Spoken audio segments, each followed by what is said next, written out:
Hi there guys, so we're going to have a quick look at the open war cards that were released this weekend, and we'll compare them against the open war cards from 8th edition as well. So what have we got here?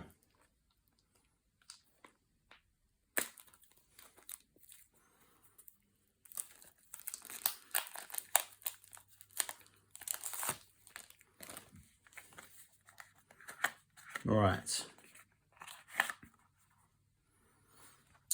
Within this open play mission pack, you will find the rules required to play an open war game, including 9 objective cards, 12 deployment cards, 18 twist cards, 6 sudden death cards, 6 ruse cards, and 1 folded reference card.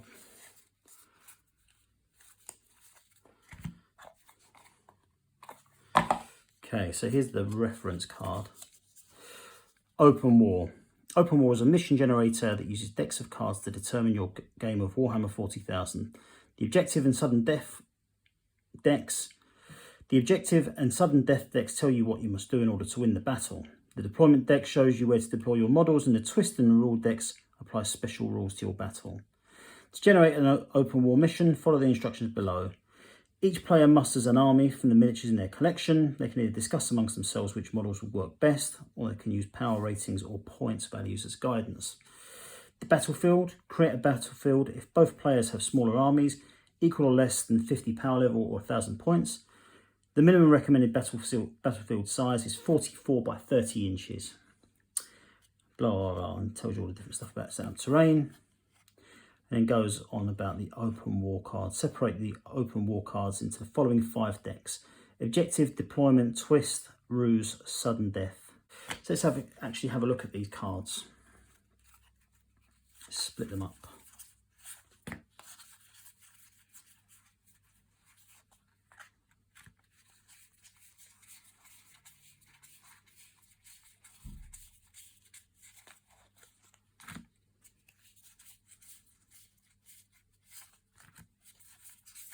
Okay, right, so these are the sudden death cards. So I'll give you one example of each card. So this one, sudden death, endure. Just one surviving warrior could be considered a victory in the face of seemingly certain death. If you have at least one model on the battlefield at the end of your battle, you are the winner. Okay, let's have a look at a ruse card. We'll look at dug in. While you're within your deployment zone, each model from your army gains the benefit of light cover from its remain stationary. While you're in your deployment zone, each model from your army gains the benefit of light cover if its unit remains stationary in your previous movement phase, or it is the first battle round. If that model is also a terrain feature, it gains the benefit of dense cover as well.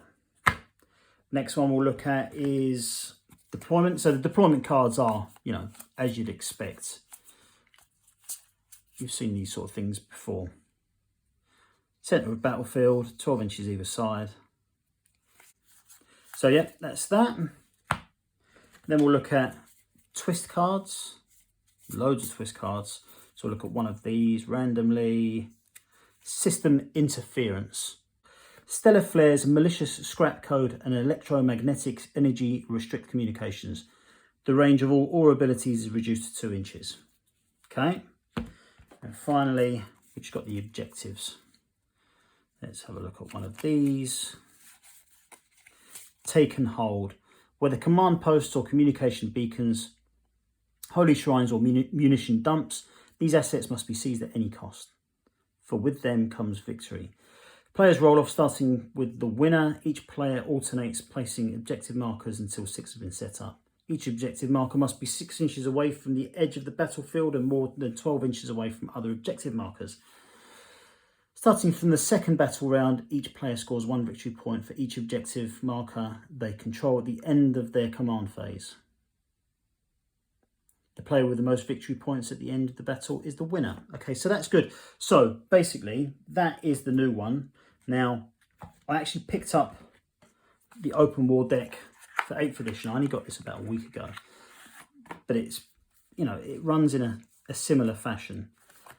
It's got a fold out description of what everything is. There's ruse cards, sudden death, twist, deployment, objective. Now, I wonder if this is just a slight update that is simply a reprint. So let's see if I can find the same objective.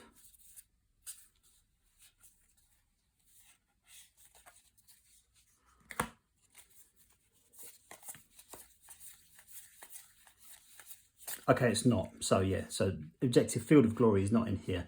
So I think that as long as you match it for the different size battlefields and that kind of thing, you'll very much be able to use these cards as well.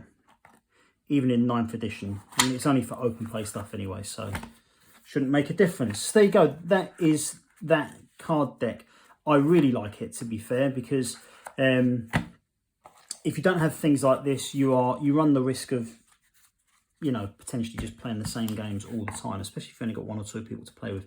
So I like this because it kind of gives you an opportunity to mix things up, especially with those twist cards and that kind of thing. So that is the Open War mission pack, which I like very much. So thanks for watching, guys. My next video will be the chapter approved stuff, which I'll be recording in about 1 minute. But yeah, I'll see you soon. Ta-da.